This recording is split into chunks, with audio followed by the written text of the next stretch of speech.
ایک دفعہ کا ذکر ہے، ایک عورت حضور پاک صلی اللہ تعالی علیہ وسلم پہ کوڑا پھینکتی تھی، اور وہ کوڑا جب نبی پاک صلی اللہ تعالی علیہ وسلم مسجد نبوی میں نماز پڑھنے کے لیے جاتے تو ان کے سر سے کوڑا پھینکتی۔ نبی پاک صلی اللہ تعالی علیہ وسلم خوشی سے جاتے۔ ہمارے نبی ایسے نہیں ہیں کسی کو بد دعا دیں، کسی کو ماریں کوٹیں۔ نبی پاک سچ ہیں، انہیں حق کی دعوت دینے والے ہیں، ان کے لیے ہدایت کی دعا فرمانے والے ہیں۔ نبی پاک صلی اللہ تعالی علیہ وآلہ وسلم گزر جاتے خوشی خوشی۔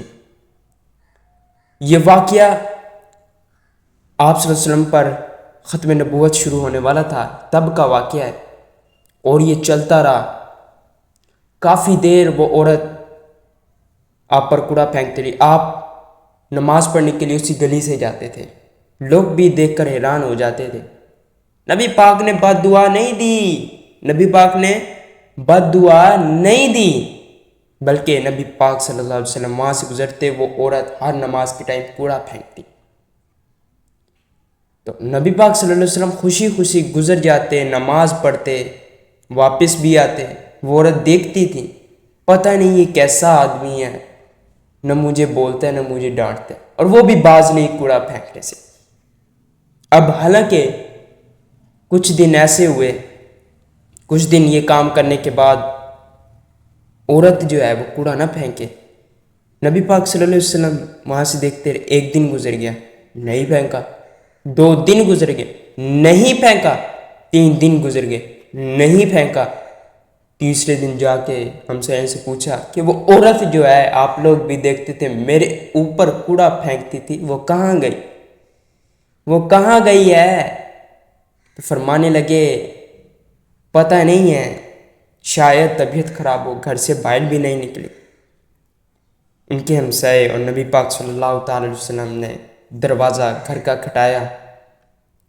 عورت آئی اور ڈر گئی، خوفناک ہو گئی کہ آج وہ میرا بدلہ لینے آئے۔ نبی پاک نے حوصلہ دیا، میں ایسا نہیں ہوں، میں اللہ کا آخری نبی ہوں، پوری دنیا کا آخری نبی ہوں، آخری رسول ہوں۔ نبی پاک صلی اللہ تعالی علیہ وآلہ وسلم نے فرمایا آپ بستر پر بیٹھیے گا۔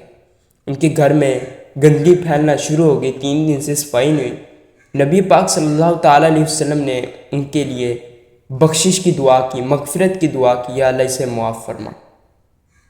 انہیں دوائی دی، پانی دیا، کھانا وغیرہ کھلایا، ان کے گھر کی صفائی کر دی۔ اب نبی پاک صلی اللہ تعالی علیہ وسلم اس کے پاس بیٹھے، کہنے لگے میں ایسا نہیں ہوں، میں اللہ کا آخری نبی ہوں، میں حق اور سچ کی بات بتاتا ہوں اور بتاتا رہوں گا، لوگ اس پر عمل کریں گے۔ وہ عورت خوفناک ہو گئی، رونے لگی، اور نبی پاک صلی اللہ تعالی علیہ وسلم سے کہنے لگی اے نبی پاک صلی اللہ تعالی علیہ وسلم مجھے بھی اپنا کلمہ پڑھا دیں جس پہ ساری دنیا بسر کر لیے، زندگی بسر کر لیے۔ عورت نے کلمہ پڑھا اور وہ مسلمان ہو گئی، دار اسلام میں آ گئے، اور اس دن کے بعد اس نے کوڑا نہیں پھینکا، اور اس عورت نے نبی پاک صلی اللہ علیہ وسلم سے کوڑا پھینکنے کی معافی مانگ لی۔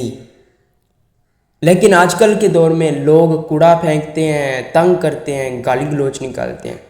ہمیں اس واقعے سے یہ نصیحت ملتی ہے کہ جو کچھ کر رہا ہے اسے برداشت کر لو، جب وہ کسی کام میں مبتلا ہو تو اس کو پتہ کرو تاکہ اسے شرم آئے۔ مارنے نہیں آیا، کوٹنے نہیں آیا، بدلہ لینے نہیں ہے، بلکہ پوچھنے تم یہ کام کرتے تھے اب کیوں نہیں کرتے۔ اللہ تعالیٰ ان کے صدقے ہماری بے حساب بخشش و مغفرت فرمائے۔